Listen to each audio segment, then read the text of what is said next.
going on, boys? It's me, Schlatt, doing a Snapchat Q&A, baby. I think back in December, so like a year ago at this point, I asked for Q&A questions. I've had them saved on my phone forever, so I'm just gonna go through them, and maybe some of them are good. I don't remember. Vic says, how you feeling? You in a good state of mind? Yeah, I am now. If you asked me back in December, I probably would have said no. But I think the move to New York has helped me in more than a few ways. I think I'm of sounder mind up here. I think something about the mountains and the nature, just the vibe in New York is something that is healing to me in a way that Austin, Texas was not. So yeah, I'd say overall, I'm doing pretty good. I'm in a much better spot than I was a year ago. Juliessa says, what country would you permanently live in?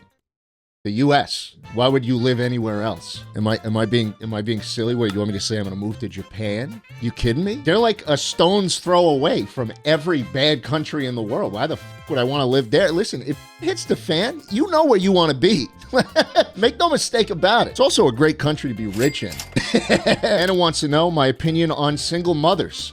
Best kind of tenant, really. I mean, they really care about making that payment on time, or else I get to kick them out. Doesn't matter with me. Like, I'll find another tenant, but like, damn. Hayden says, what's the most amount of money you've used on stupid stuff? To this day remains to be the monkey statue, which hopefully I will bring up to New York at some point, and we'll be able to enjoy him in his unboxed glory. He hasn't come out of the box ever. I really want him to be able to enjoy life. Rakel says, since you seem to like cars, what's your dream car? I've bought and owned every dream car of mine. And it just so happens that when you grow up, like seeing all these cool cars in like the 90s and the 2000s and you get them, you're basically just driving around like a 30-year-old car. And so what happened was I wound up getting an S-Class, a new S-Class, Mercedes-Benz S580, and it's phenomenal, and it does everything so much better than all of my dream cars did that I kind of have lost interest in cars in a way. I just started using that one for everything. There's so many things about that car that I love that it actually made me love cars less, which is a weird kind of thing, but it's true. Brian says, have you ever worked on your own car / have interest in doing that? Yeah, I mean, the only other car I have right now besides my S580 is a NA Miata. It's so tiny I had to rip out the handle of my door just so that my knees weren't like rubbing up against the steering wheel. It's still a very fun car, and I would recommend it to anyone who's remotely interested in getting into cars, because those things, they're so zippy, they're so quick. That's the most fun you're gonna have for that amount of money, guaranteed. A lot of the cars nowadays, like a Hellcat or something, you're not gonna have fun in that thing driving around at a snail's pace, but in the Miata you will. You know, you floor it, and you hear that engine ripping, and then you look at the speedometer and you're like, damn, I'm only going 25.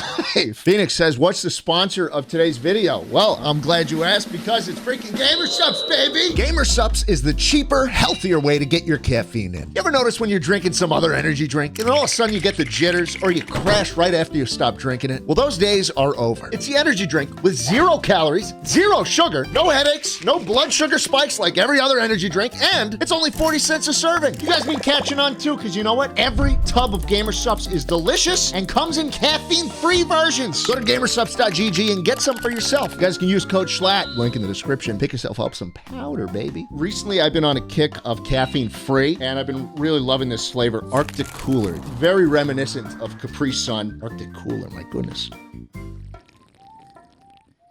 Brooke says, what's one place you'd love to visit that you haven't yet?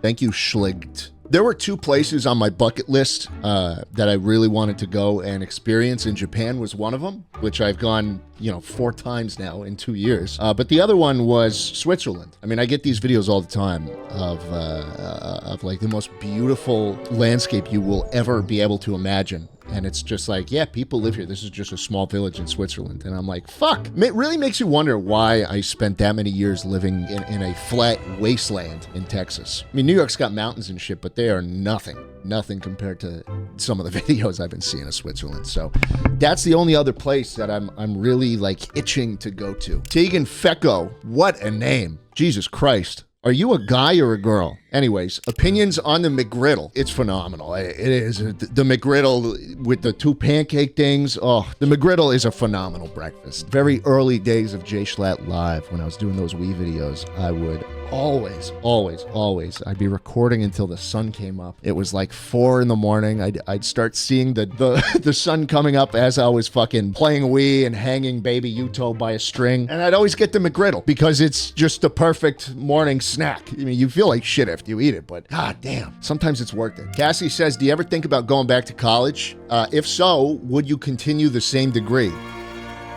No. I don't know. I have this weird relationship with learning institutions where I always felt like I was able to better educate myself online. Even when I was doing those computer science courses that I was paying for in school, I was like, damn, you know, I learned this in Codecademy this many years ago. And so I probably wouldn't go back for that reason. Nick Da Silva says, who are your current artists you're listening to? Number one would have to be Nick Drake. He's a folk rock type guy. He worked back in the 70s. Actually, a very sad story around his death and all that, but his music's phenomenal. I think if he had lived a couple more years, we would have gotten some real bangers out of him. Emil Anderson says, do you get paid to be in Fitz's videos, or do you just enjoy playing with them, like not for content? No, Fitz will invite me to shit, and I'll just be like, yeah, I'm free, let's roll it. I love those guys. I have a lot of fun in those recordings. I play a little game of myself every time on the highway. I close my eyes and see how far I could go. What?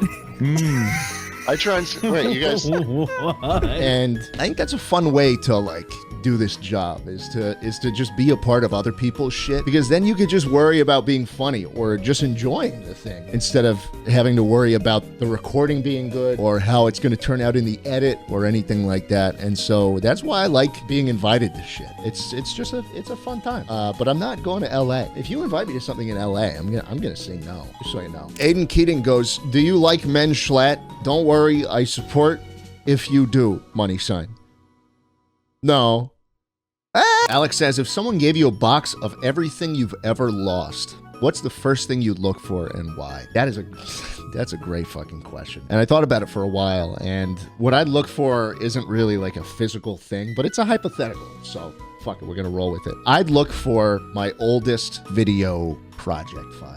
I'm talking the footage of what I filmed, the Premiere Pro, you know, like video editing program timeline. I'd look for the full, like, rendered out final projects, because so many of the things I worked on as a kid are lost to time and I will never see again. And a lot of those things were like the formative videos for me that taught me the strategies and that taught me everything I knew that eventually got me to this point. I can't tell you how many hard drives I've lost through stupid shit, like just dropping it and then, oh, all the files are gone or shit like that. And if there's one thing you take away from this, it's that just save everything. Don't ever delete a file that you worked on or anything. Get another hard drive. I know shit can get expensive. I have like 30 hard drives just like sitting next to my computer. But like, seriously, save everything, because there's gonna be a time when you want to go back and relive those memories. And the ones I still have from those days, I absolutely cherish. Frederick says, what's the most difficult or favorite class you've taken when you attended college? Easily a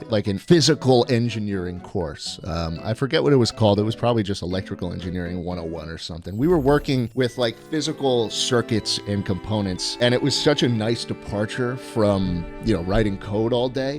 Working with breadboards, these little like things with like a million little dots, and you'd physically put the wires in and create circuits and send current through it and shit. It was at that point where I was starting to realize, oh, maybe there's something else for me in this world, besides writing code. And it was around that point too that I started finding a lot of success with YouTube, and I never really got to see that route through. So I guess going back to the question from a couple minutes ago of like, is there a course or something you'd want to do again in college? It would be some kind of physical engineering. Carolyn says, do you ever regret being in the spotlight? What do you imagine alt universe schlats are doing? 99% of them are working a 9 to 5 at like Facebook or Oracle or something. Like, I'm probably just making Java. And it's funny because you can even see videos of me like on the Weekly Slap where I'm like, yeah, I don't think I'm going to drop out of college. I think I'm going to go the safe route, get a 9 to 5. I'm also not going to drop out of college or do anything drastic. Like, that's that's really what I wanted to do. And I saw myself being comfortable doing that. And it wasn't really till the point where I was making fuck you money where I decided, oh, okay, let me do this full time instead. I don't think I regret being in the spotlight now. I think the benefits greatly outweigh the negatives to it. But, there are certainly versions of me out there that are totally content not having this life. And there's probably a version of me post YouTube that is totally content having left that life. Remy says, how do you get the motivation to continue content creating? I'm trying to stream on Twitch and just can't find the motivation to anymore. So I'd really like to know how the big guy himself does it. Look, I'm just going to say it. Like, some people aren't cut out for it. Some people don't have interest and can't garner interest in this job. If you're at the point where you're not making any money out of the job and it's not like a viable career path and you can't muster the motivation to keep going, maybe that just isn't your passion. I don't think everybody in the world has to be doing this job. I think in a lot of ways you give up a lot by pursuing it. For me, it was every day, 24/7, like it was all I could think about. And that motivation just was constant. It came out of a genuine love for the space and for YouTube. And that feeling of always wanting to work on it and always wanting to chip away at my passion, that never really faded before I was able to make it a full-time thing for me. So yeah, I mean, look inward a little bit. I think if you can make your job the thing that you can't stop thinking about, and it's the thing that keeps you up at night, just like mewing over, is that even how you say it? I don't know. But that's what I think you gotta try and make happen for yourself, not somebody else's dream because you saw it makes a lot of money or something, you know. Matthew says, what Clash Royale deck you running? Let me tell you right now, I'm booting it up. I usually run a mortar deck on Clash, which is strange. I think I've used the same cards since the game's inception, minus the bandit, who I think came at a later date. This is my deck. You know, you got the firecracker, the log, the mirror, the mortar, the clone, the bandit, the giant skelly, the frost wizard. You gotta save the clone for the last moment. Right when the countdown starts getting low, that's when you throw in the clone and they're like, oh fuck. It's a great deck, it's very fun. I'm very patient with Clash Royale. That's how you have to treat the game. You play defense, then right at the end you go on the offense, you hit them with the clone, they never see a clone. You get the firecracker mirrored with the clone, oh, it's lights out, you're done. Thanks guys for watching. This has been a Q&A on Schlatt & Co. because I don't have any content for the channel, so I figured why not sift through these answers. If you like this type of video, let me know, and follow me on Snapchat, because I used to post daily cat videos, and I might do it again if enough of you follow. Okay, bye. Are you looking for a cheaper, healthier way to get your caffeine in? Well, check out Gamer Supps. It's packed with everything you need to stay calm and focused without the crash of other energy drinks. And it's 40 cents a serving. Check it out at gamersupps.gg and use code SCHLATT for 10% off.